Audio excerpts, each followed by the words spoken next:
할렐루야.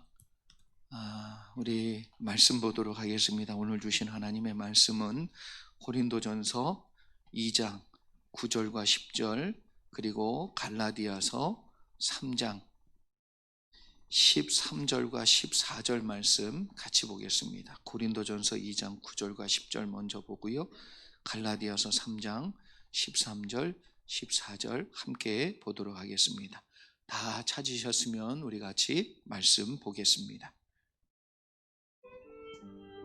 기록된 바 하나님이 자기를 사랑하는 자들을 위하여 예비하신 모든 것은 눈으로 보지 못하고 귀로 듣지 못하고 사람의 마음으로 생각하지도 못하였다 함과 같으니라.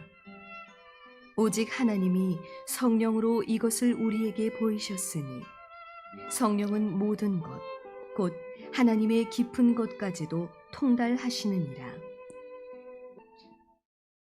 그리스도께서 우리를 위하여 저주를 받은 바 되사 율법의 저주에서 우리를 속량하셨으니 기록된 바 나무에 달린 자마다 저주 아래에 있는 자라 하였음이라.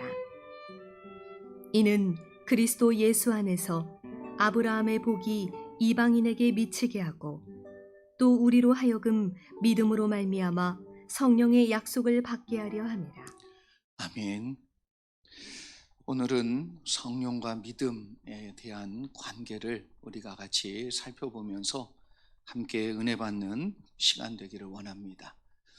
여러분도 이분의 간증을 한 번쯤은 다 들어보시고 또 은혜도 받으셨을 텐데, 세계무역센터 수석 부총재로 일하셨던 이희돈 장로님, 지난 9월 4일 날 위암 말기로 소천하셨습니다. 향년 61세인데 하나님의 부름 앞에 돌아가셨어요. 제가 개인적으로 아는 분은 아니지만 가까운 곳에서 신앙생활 하시지요. 워싱턴, 여기 무슨 교회죠? 교회? 성광교회, 맞아요. 성광교회 장로님이시고 실행위원이신데 사시는 곳은 센터빌이라고 그러시는데 돌아가셨습니다. 참 그분의 간증을 들으면 성령 충만하다, 그런 마음이 확 들 만큼 하나님의 음성 앞에 모든 걸 순종하고 그렇게 사신, 그래서 하나님이 말씀하실 때 사람의 판단으로 하지 아니하고 그대로 그냥 순수하게, 그리고 더 나아가 그분의 인생의 여러 과정 중에 어려움이 있었지만 그것을 어떻게 이겼는가, 그분 늘 고백하는 게 믿음이었거든요. 임종 전에도 이분이 하신 메시지가 있어서 들어봤어요. 완전히 진짜 암이 발견된 지 딱 한 달 만에 돌아가셨어요. 한 달 만에 위암으로.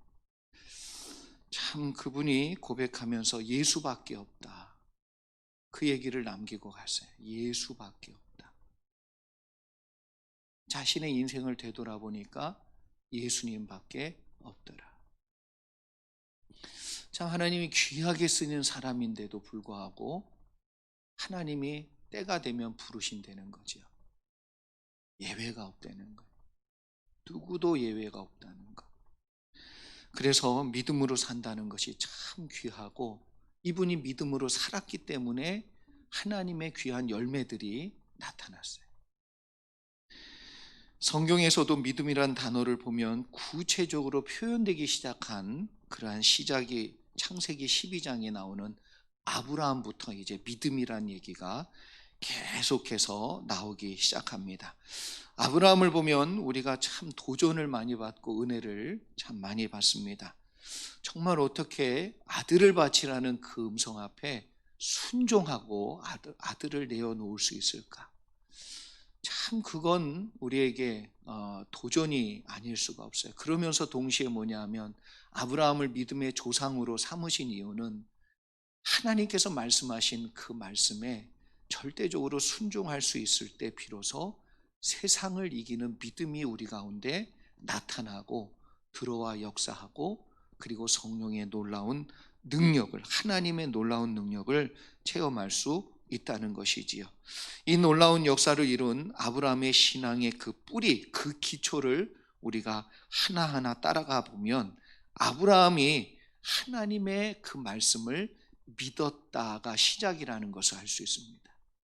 하나님을 믿었다. 더 나아가 구체적으로 얘기하면 하나님이 하신 그 말씀을 믿었다는 거예요. 그래서 로마서에서는 뭐라고 그랬냐면 그것을 그의 의로 여겼다, 이렇게 말씀하고 있지요. 그랬기 때문에 믿음의 조상이 된 것이고, 하나님의 말씀을 믿은 것이 그의 인생의 새로운 역사들이 만들어지는, 하나님이 직접 개입하셔서 그 인생 가운데 새로운 역사를 만들어낸, 새로운 인생을 만들어낸 시작이 언제냐? 하나님의 말씀을 믿고 그 길을 가기 시작할 때부터 이루어진 것입니다. 여러분, 하나님의 자녀들이 되는 믿음의 계열을 그래서 아브라함이 만들기 시작했어요. 육신의 계열에 어찌됐든 시작은 아담이지만 아브라함을 통해서 이제 구원을 시작하시며 믿음의 계열을 온전히 보여주고 있지요. 갈라디아서 3장 14절에서 언급하는 예수 그리스도 안에서 아브라함의 복이, 그래서 여기서 지금 얘기하는 이 아브라함의 복을 여러 가지로 해석할 수 있지만 하나님의 자녀가 되는 복, 그리고 하나님이 함께 해주시는 복, 그리고 하나님이 함께 해주심으로 말미암아 그 인생이 변화되어지고 하나님이 예정하시고 뜻하신 그러한 인생을 살며 누리는 복, 그 복을 이제는 이방인들에게도 주었어요. 누구로 말미암아? 예수 그리스도로 말미암아 그러한 복을, 하나님이 택한 백성만이, 하나님의 자녀만이 누리는 그 복을 이제는 이방인인 우리에게도 주셨어요. 예수 그리스도 안에서. 그래서 믿음으로 말미암아 또한 성령의 약속을 받는 것이다. 그래서 성령을 통하여서 우리에게 주신 약속이 있다는 거지요. 아브라함에게도 무엇을 주셨다? 약속을 주셨어요. 그런데 이제 예수 그리스도 안에서 우리도 아브라함이 받았던 그 복과 같은 복을 이제는 성령 안에서 성령으로 말미암아 그래서 약속을 받게 되었다. 그래서 믿음과 성령은 아주 관련성이 깊다라는 것을 우리에게 말씀해 주고 있습니다. 그렇다면 아브라함은 언제 믿음의 역사가 시작되었는가? 그게 중요하다고 그랬지요. 믿음은 어디에서 난다? 들음에서 난다, 이렇게 얘기합니다. 그러니까 믿음은 말씀과 대단히 또한 깊은 관계를 가지고 있다, 이렇게 말할 수 있습니다. 여러분, 우리가 믿습니다 이러는데 믿음은 내 의지가 아니에요. 내가 믿겠다 그래서 믿어지는 게 아니라니까요.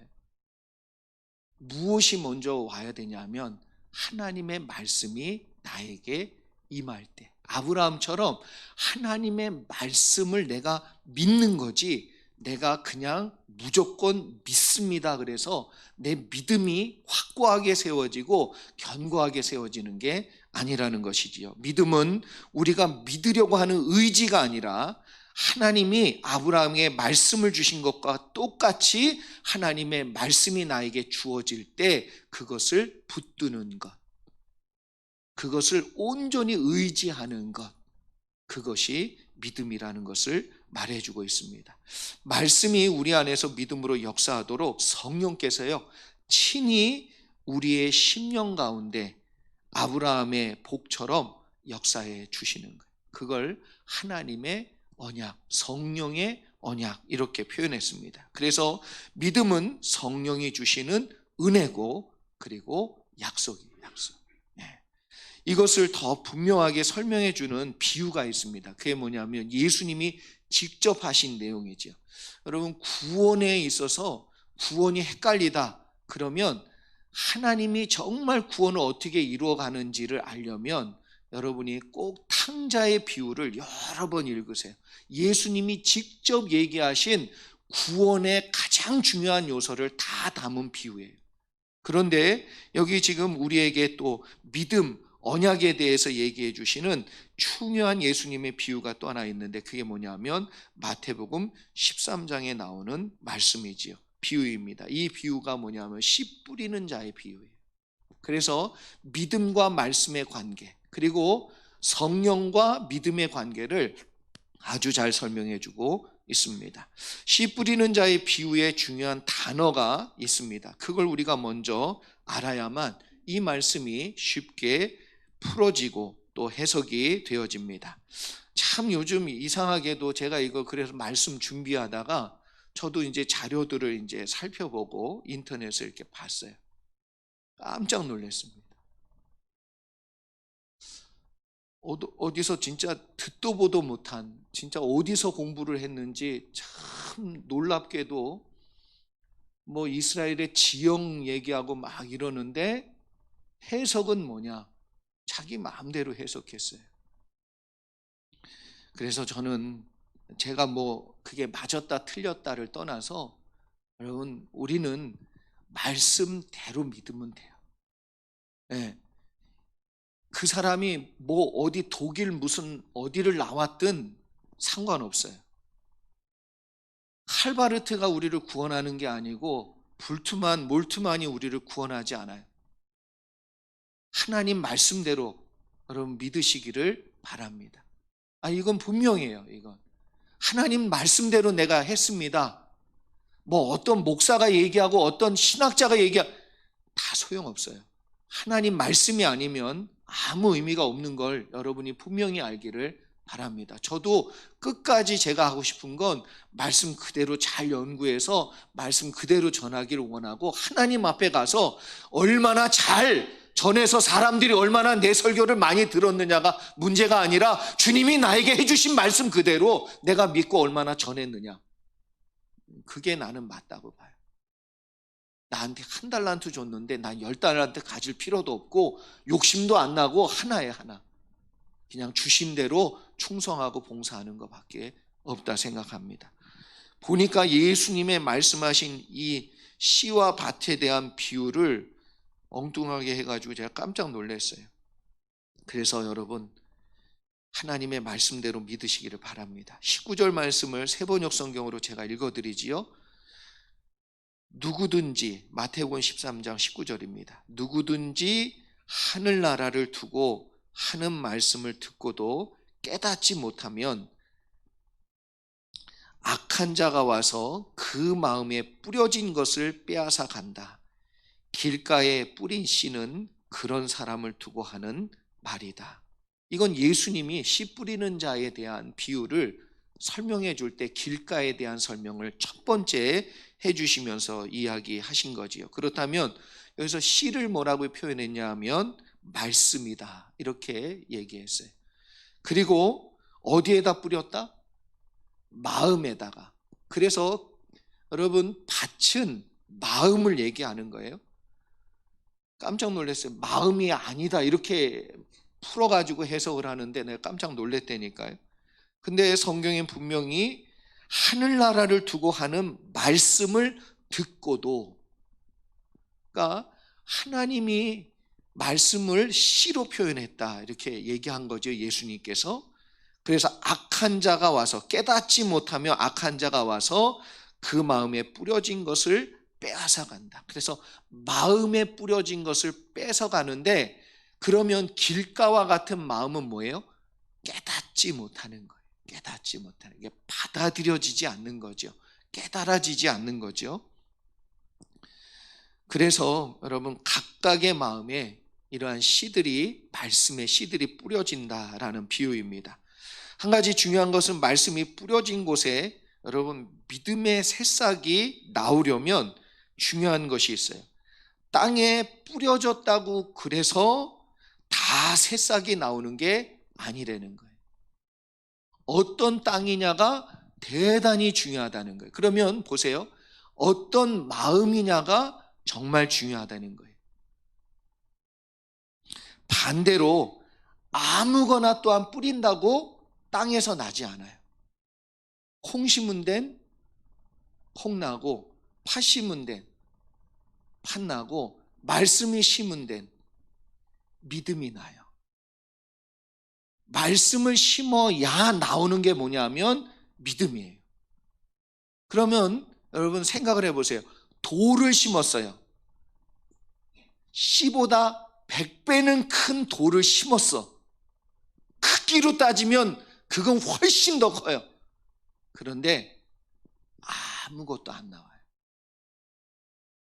생명이 나오는, 믿음이 나오는 씨앗이 아니기 때문에 아무것도 안 나와요. 그러면 내가 믿음을 갖기를 원하면 내 마음에 무엇이, 하나님의 말씀이 심겨져야 돼요.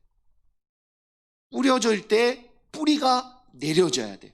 그걸 깨닫는다, 이렇게 표현하고 있다는 것을 우리가 생각해야 됩니다.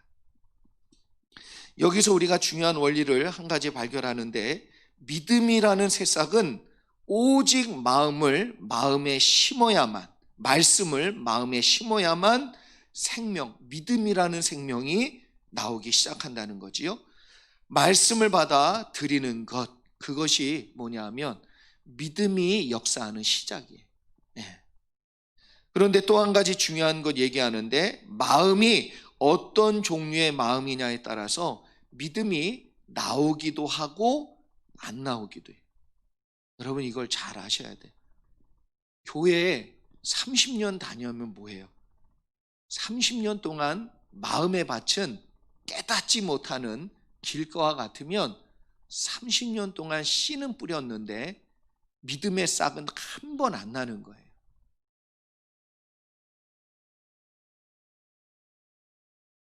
이게 너무 중요한 말이어서 그래요. 30년을 다녀서 말씀을 들었어요. 그런데 믿음으로 싹이 난 건 하나도 없는 거예요. 무엇 때문에 그렇다? 씨의 문제이기도 하지만, 말씀이 정말 온전히 뿌려졌는데 내가 싹이 없다, 믿음의 싹이. 그러면 그건 밭의 문제예요.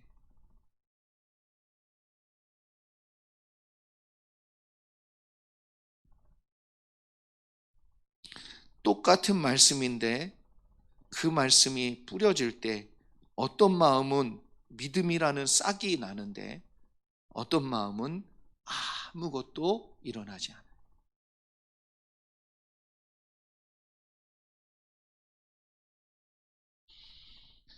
그래서 어떤 마음은 길과 같고 돌밭과 같고 가시덤불 같다. 그렇기 때문에 믿음이 나지 못하고 자라지 못하고 열매가 없다. 이렇게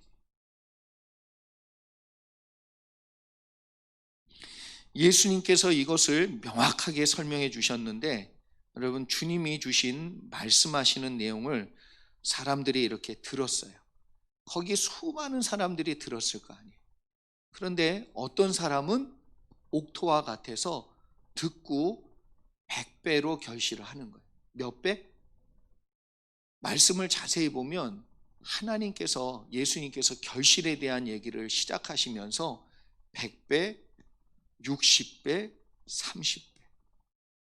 그러니까 100배로 결실을 맺는다. 확실화되는 거죠. 분명하게 나타난다는 거예요. 믿음의 결실은 100배로 나타나는 거예요. 확실하게 보여진다는 거예요. 저는 여러분의, 우리의 인생이 이돈 장로님을 제가 서두에도 얘기했지만 그분의 인생 삶 자세히는 몰라요. 그런데 그분의 간증을 들으면서 그분이 자기의 고백으로 한번 그런 적이 있어요. 뭐라 그랬냐면, 자기는 동양인으로서 자기의 실력으로 세계 무역 센터 수석 부총재를 할 만한 사람은 아니라는 거예요. 근데 하나님이 자기를 거기다가 앉혔다. 왜 앉혔을까요? 난 그분의 믿음 때문이라고 확신합니다. 하나님이 그분을 쓰기를 원하셔서 거기에 세웠다라고 믿습니다. 그래서 저는 우리 성도님들도 100배의 결실을 인생 가운데 맺고 가는, 향년 61세, 인간적으로 보면 너무나도 아까운데 그분이 살아온 족적이나 신앙의 고백을 들어보면 참 부럽다는 생각까지도 들어요. 참 컸다, 이런 생각을 합니다. 많은 사람들에게 믿음의 도전을 주고 갔다.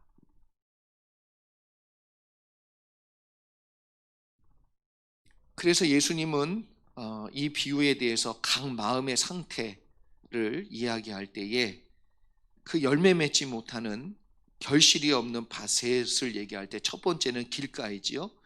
길가와 같이 굳어버린 심령이 여러분 정말 어렵습니다. 말씀이 이게 심겨지지가 않지요. 여기서 표현은 어떻게 했냐면 그 길가에 뿌려졌는데 그 씨가 뭐예요? 뿌리가 없다. 이렇게 얘기했어요. 뿌리가 없다. 그러니까 말씀에 뭐예요? 뿌리가 없죠. 듣기는 하는데 말씀에 뿌리가 없으니까 그 뿌리가 마음에 안 박히는 거예요. 뿌리가 땅에 박히면 생명이 시작되는 거예요. 그런데 말씀이 마음속에 콕 박히지 않는다는 거예요. 그럼 이걸 위하여 기도해야 됩니다. 그런데 어떻게 기도해야 되냐면 성령께서 이럴 때는 단비를 내려주셔야 돼요. 이스라엘 땅을 제가 늘 얘기하지만 이스라엘 땅이 건조한 땅인데 그 땅이 여러분 기경하지 않을 때는 사람들도 이렇게 왔다 갔다 하는 길가처럼 된단 말이에요. 우리도 옛날에 논밭 겨울에 쇼코스로 간다고 막 그냥 논 가로질러 가고 막 이러지 삥 돌아야 가야 됐는데 그러면 거기가 길이 돼요. 근데 봄에 어떻게 합니까? 다시 이렇게 뒤엎어요. 근데 이스라엘 땅은 그냥 뒤엎으면 쟁기고 뭐고 다 나간단 말이에요. 그러면 어떻게 해야 되느냐? 비가 내려야 돼. 그걸 이른비 그렇게 얘기하죠. 그걸 단비 이렇게 얘기합니다. 그래서 성령의 단비를 주옵소서. 우리 찬양하죠. 빈들의 마른 풀 같은 시들은 나의 영혼. 그러니까 그런 내 마음 가운데 이 씨가 들어와서 역사하지 못할 만큼 단단해졌어요. 뭐 여러 가지가 있겠죠. 인생에 너무 고달프게 산다던가 아니면 인생에 너무 심한 고통과 그래서 여유가 전혀 없이 정말 인생을 헉헉대면서 살았던 것 아니면 상처가 깊어서 난 성공해야 돼 이 마음으로 꽉 차가지고 마음이 뭐예요? 다른 어떤 것도 받아들이지 못하는 딱딱한 마음 세상 것으로 꽉 눌려가지고 딱딱해진 마음과 같은 그런 상태. 그러면 그 사람은 말씀이 안 들어와요. 이게 참 어렵습니다. 그러니까 어떻게 해야 되냐? 성령의 단비를 내려주셔야 돼요. 그래서 그 마음을 만져주시고 주님이 아들아 내가 너를 사랑한다. 내가 너를 불렀다. 그러면 사도 바울도 보세요. 율법으로 꽉 차고 내가 이스라엘 기독교인들 잡아 죽여야 되겠다 이 생각이 꽉 차니까 사람이 도구로 악으로 꽉 차가지고 예수님 만날 겨를이 없단 말이에요. 그런데 다메섹 도상에서 예수님이 딱 나타나셔서 뭐라고 얘기합니까? 어찌하여서 네가 나를 핍박하느냐. 찾아와 주셨어요. 만나 주셨어요. 성령의 단비지요. 그 마음이 녹았단 말이에요. 아, 내가 잘못 알고 있었구나. 내가 지금까지 살아왔던 방향이 틀렸구나. 이거 거짓이었구나. 내가 붙잡은 게 거짓이고 이분이 진짜였구나. 이런 새로운 패러다임의 시프트가 막 일어나고 막 마음의 새로운 역사들이 일어날 때 비로소 아, 내가 헛된 것을 붙들지 말고 이제 정말 중요한 생명을 붙들고 살아야 되겠구나. 이런 변화가 일어나죠. 그래서 어떤 분 같은 경우는 여러분 병으로 인해서 사업의 실패로 인해 가지고 돈이 다인 줄 알고 살았는데 그 돈 하루아침에 다 없어지고 나서 그래서 근데 이런 경우도 있는데 우리 교회에 어떤 분은 누가 간증하는 걸 듣다가 여러분 그분은 뭐라 그러냐면 그때 하나님이 나에게 큰 은혜를 주셔서 내가 완전히 쓰러지고 주님 앞에 돌아오지 않는 게 얼마나 다행인지 몰라요. 그렇게 고백하면서 저한테 이야기를 하시더라고요. 근데 그분은 누군가의 간증을 딱 듣는 순간 내가 이젠 이렇게 가면 안 되겠구나 라고 생각이 들어서 다시 주님 앞으로 돌아왔다는 거예요. 어찌되었든 여러분, 성령의 단비가 내리지 않으면 그 마음의 딱딱함, 그건 풀을 수가 없어요. 누구도 못 풀어요. 그래서 만약에 그런 상태다, 그러면 오늘 이 밤에는 다른 기도가 아니라 성령의 단비를 부어달라. 그래서 이제 이 말씀이 내 안에 들어와 믿음의 뿌리를 내리기 시작하게 해달라고. 여러분, 이건 너무나도 중요하단 말이에요. 아무리 수천 수만 번 씨를 뿌리면 뭐해요? 뿌리를 못 내리니까 아무런 결실이 없어. 인생에 하나님의 역사하심과 결실이 없는 인생을, 신앙생활을 평생 해야 된다는 거, 얼마나 불행한 일인지 몰라요. 얼마나 슬픈 일인지 몰라요. 혹시라도 우리 가정 가운데 이런 분이 있다, 느껴지잖아요. 알지요? 여러분도 다 아실 거예요. 기도해야 돼. 그래서 저 마음이, 길가와 같은 저 마음에 성령의 단비를 부어주셔서 이제 하나님의 말씀이 뿌리를 내리고 믿음이 자라게 해달라고. 그래야 삽니다. 그래야 인생의 결실이 있습니다. 두 번째는 돌밭인데, 돌밭은 순간 말씀을 받을 때는 잠깐 기쁘대요. 그래서 주일날 은혜 받고 가시는 거 제가 봐요. 그런데 놀라운 건 월요일부터는 극히 인간적인 소식들이 막 넘어와. 은혜 받고 나가는데 그분이 나를 흘겨봤다는 거예요. 야, 사탄의 역사도 대단하죠. 그리고 은혜 받고 갔는데 유튜브 보고 한국 뉴스 보다가 열받아가지고 어떻게 교회들이 저럴 수 있냐고 막 이러면서, 우리 교회는 안 그런데 화를 내죠. 막 여기에 분노가 그냥,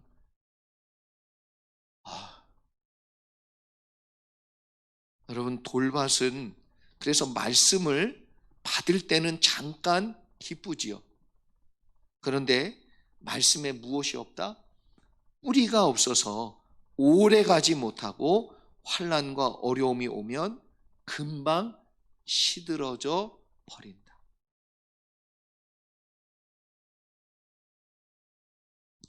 말씀에 뿌리가 없으니까 흔들거리는 거죠. 말씀에 뿌리가 있으면 그 말씀으로 뭐예요? 내 마음을 묻고, 그 말씀으로 내 감정을 묻고, 그 말씀으로 내 생각을 묻고, 내 마음속에 두려움이 찾아올 때도 그것도 말씀으로 묶어버려야죠. 그런데 그게 안 되는 거예요. 그게 왜? 말씀에 뿌리가 없어서. 그래서 뭐예요? 금방 환난과 어려움이 오면 시들해져 버린다. 금방 사라지는 거예요. 사라져. 이때 필요한 것은 여러분 무엇입니까? 말씀을 배우고 의지하고 붙잡는 훈련을 하셔야 돼요.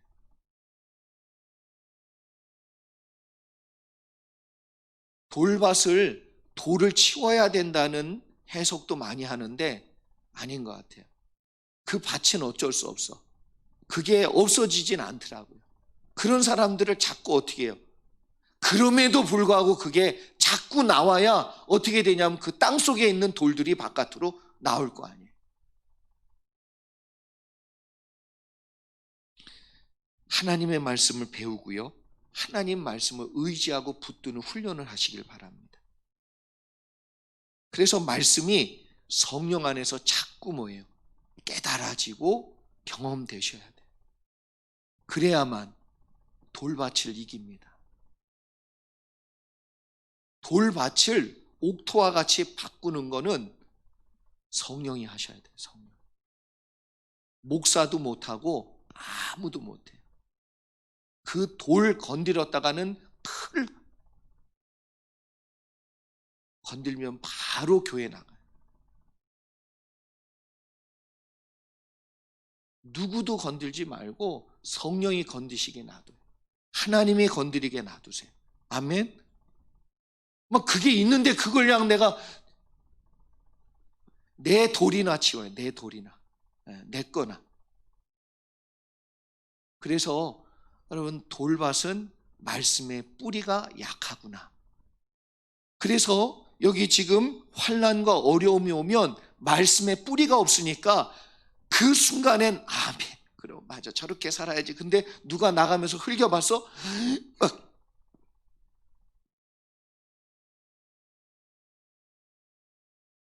말씀이 중요합니다.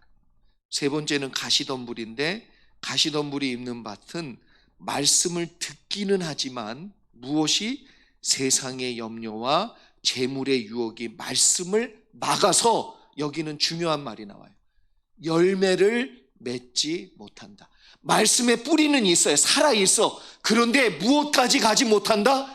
열매까지 못 간다는 거예요. 열매. 여러분 잘 아는 거, 무화과 나무가 잎은 무성한데 열매가 없을 때 예수님 뭐라고 얘기하셨는지 잘 들으셔야 돼요.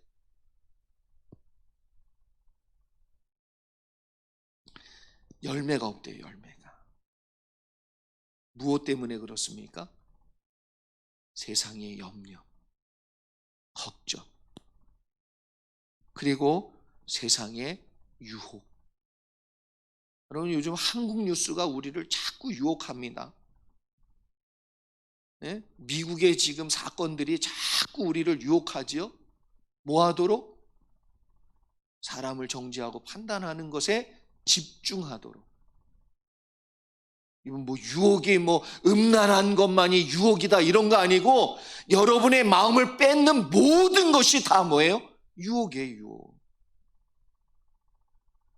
근데 그 유혹이 들어오면 내가 하나님의 열매를 맺는 것에, 그래서 나에게 집중하고 나에게 말씀해 주시는 그 말씀에 집중해야 되는데 무엇을 하고 있냐면 말씀으로 판단하고 있어요. 판단하고 정죄하고 있고. 그래서 어떻게 열매를 맺겠어요? 내 안에 판단과 정죄로 열매 맺는 신앙이 아니에요. 우리의 신앙은 내가 말씀으로 변화될 때 얻어지는 열매예요. 그래서 우리는 지금 열매를 빼앗아 가려고 사단이 얼마나 역사하는지를 깨어서 알아야 되고, 여러분 유혹받으면 안 돼요. 또 하나, 세상의 염려. 사는 게 염려가 많은 사람은요, 은혜를 받아도 기쁘지가 않아. 왜 그렇지요? 열매가 없어서 그래. 죽도록 농사는 짓는데 열매가 없어요. 그러면 농부는요 금방 지칩니다. 기쁨이 없어요. 열매를 봐야 농부는 농사 짓는 기쁨이 있는 거예요. 믿음의 생활도 믿음의 생활에 열매가 나타나야, 그래서 그 말씀으로 내가 변하고, 내가 변하는데 가정이 변하는 걸 보고 하나님을 믿고 나아가는데 하나님이 사업을 열어주시고 이루어 주시는 걸 봐야죠. 할렐루야. 그 기쁨이 있어야죠. 사업이 잘 되든지 사업은 안 되더라도 내가 변해서 세상과 나는 간 곳 없고 주님만 보이든지. 아멘. 둘 중에 하나의 어떠한 열매는 나와야 되는 거 아니에요. 그래야 그 믿음대로 사는 기쁨이 있는 거죠.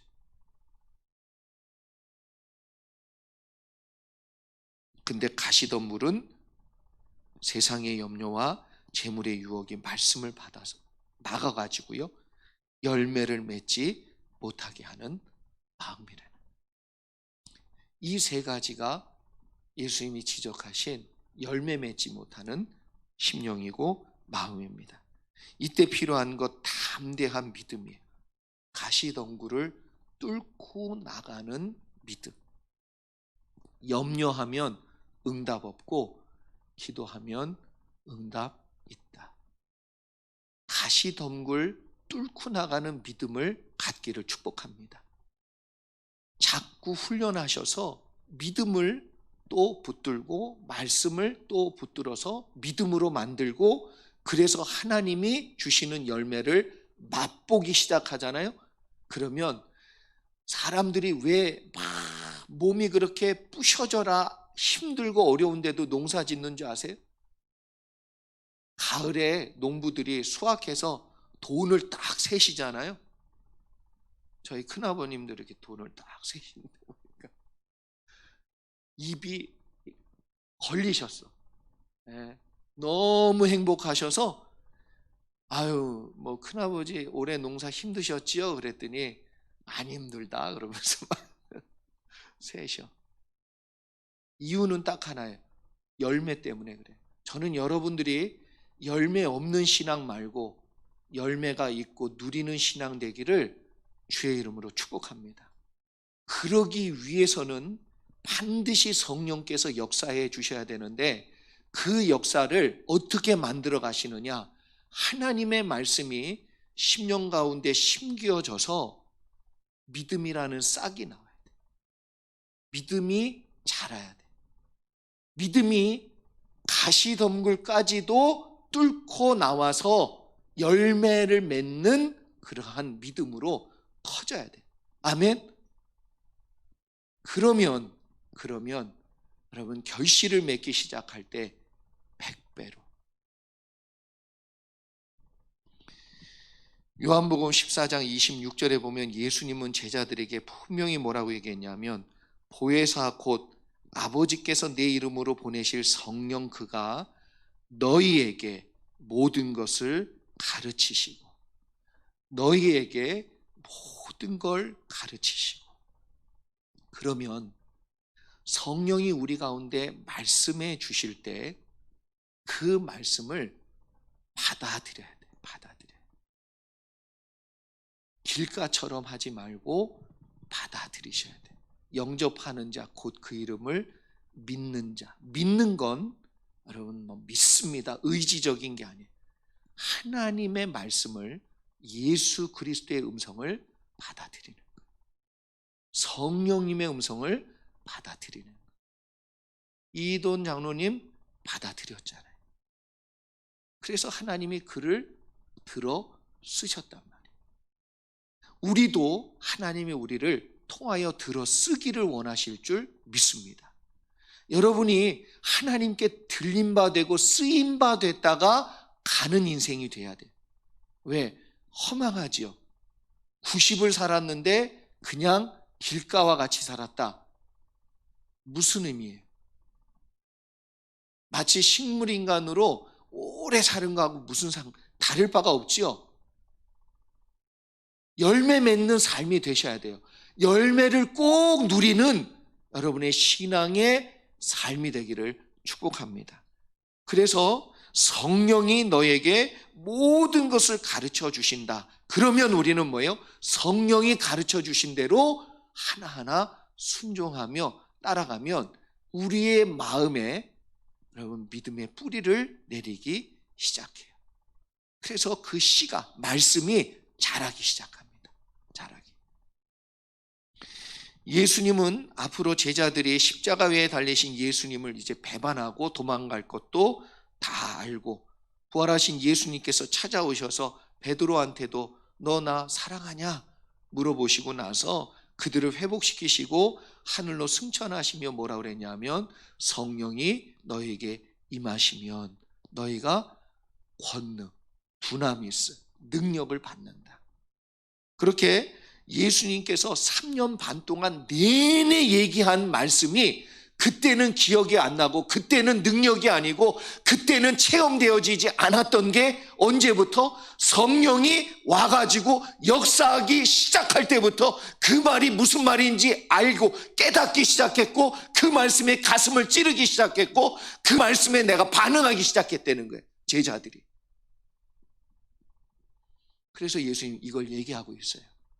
앞으로 성령이 보혜사가 너에게 올 텐데 그 성령이 다 가르쳐 줄 거다. 여러분, 지금 성령이 여러분 가운데 다 역사하고 계세요. 말씀으로 역사하세요.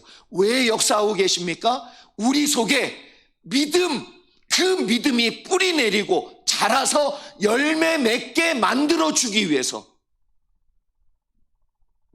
이 믿음이 자라서 열매 맺는 그러한 내용까지 가야 하나님이 우리를 통하여 하나님의 뜻을 이루어 가세요. 여러분 한 분 한 분이 하나님의 열매를 갖는 심령들이 되는 줄 믿습니다. 그래서 사도 바울은 고린도전서 2장 9절과 10절에 분명히 말씀하죠. 같이 한번 읽어봅시다. 고린도전서 2장 9절과 10절 같이 읽습니다. 시작.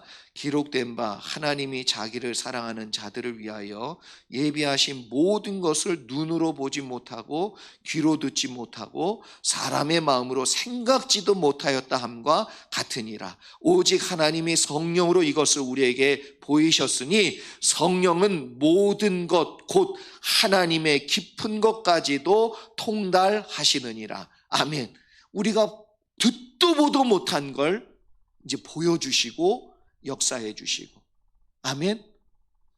저는 이 말을 어떻게 생각하냐면요, 내가 아는 것만큼 우리는 보고요, 내가 볼 수 있는 것만큼 우리는 보게 되어 있어요. 내가 들을 수 있는 것만큼, 능력만큼 듣는 것이고, 내가 이해하는 것만큼 듣고 받아들이게 되어 있어요. 그걸 우리는 뭐라고 얘기합니까? 내 팔자라고 얘기해요. 내 운명이에요.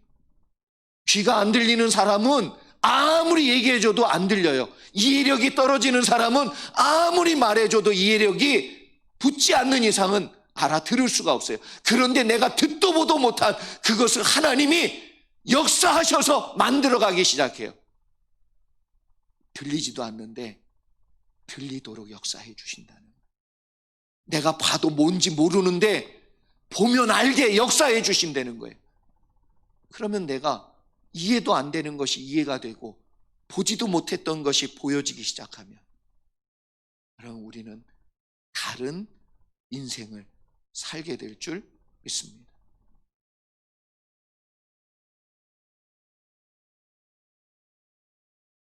다른 인생이 어디서 시작돼요?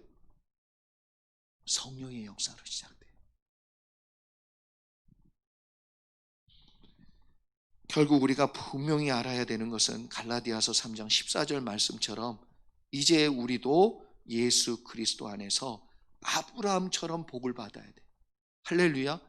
아브라함은 갈대아 우르에서 그냥 돈 많이 벌고 살다가 자손 낳고 죽은 페르시아의 한 사람, 그게 그의 운명이었어요. 그의 인생이었어요. 그의 삶이었어요. 근데 복을 받았어요. 무엇으로? 믿음의 조상, 이스라엘의 조상.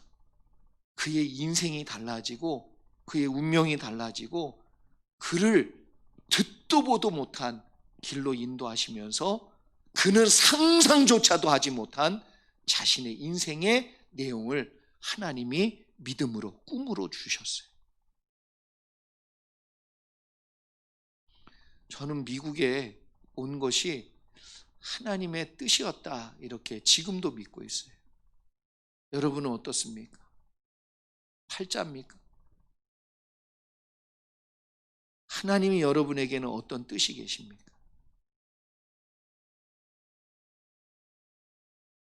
그냥 하루하루 그냥 주어진 삶에 그냥 어쩔 수 없이 적응하고 살아가는 인생입니까? 아니면 하나님이 여러분에게 주신 비전과 여러분의 인생을 향하여 갖고 계신 하나님의 뜻이 하늘에서 이루어진 것처럼 여러분 가운데 하나하나 이루어지며 살고 있습니까?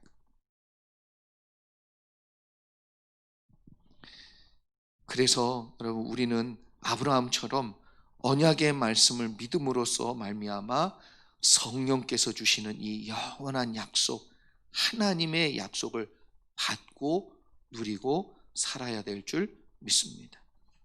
그래서 말씀은 뭐예요? 씨예요, 씨. 이 씨가 우리 가운데 심겨질 때 믿음의 씨지요. 이 믿음이 자라서 열매를 맺기 시작할 때 성령의 약속이 무엇인지가 드러나기 시작한다는 거지. 사랑하는 성도 여러분, 하나님의 말씀을 오늘 마음에 심는 일 중요합니다. 그런데 성령의 역사 없이는 길가가 변하지 않아요. 돌밭이 바뀌지 않습니다. 가시덤불이 없어지지 않아요. 성령께서 단비를 내려주시고 어둠을 뚫고 나가고 고난을 이길 강한 믿음, 능력의 믿음 부어주실 때 가능한 줄 믿습니다. 그리고 하나님의 말씀을 더 깊이 뿌리를 내리듯 깨닫게 해주시는 역사가 있어야만 된다는 거예요. 그래서 오늘 더 간절히 우리가 기도하기를 원합니다. 주님, 내가 지금 마음밭이 어떤 밭입니까? 깨닫게 해달라고.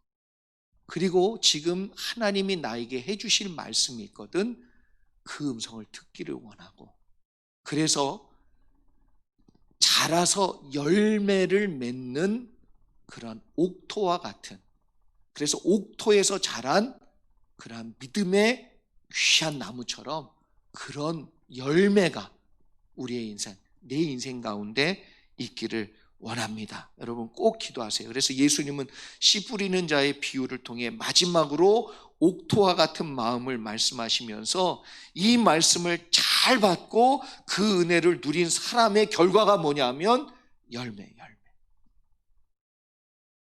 저는 한 분도 빠짐없이 나는 우리 교회 성도님들이 다 열매를 맺어야 돼요. 난 그래서 헌신하는 거고, 그래서 노력하는 거고, 그래서 기도하는 것 뿐이에요. 다른 욕심 없어요. 여러분이 열매 맺는 하나님의 나무들이 되기를 축복합니다. 옥토와 같은 그 밭에서 자라는 100배의 결실이 나오는 그런 심령들이 다 되기를 주의 이름으로 축원합니다. 같이 기도하겠습니다. 은혜를 부어주시옵소서. 성령의 은혜를 부어주시옵소서.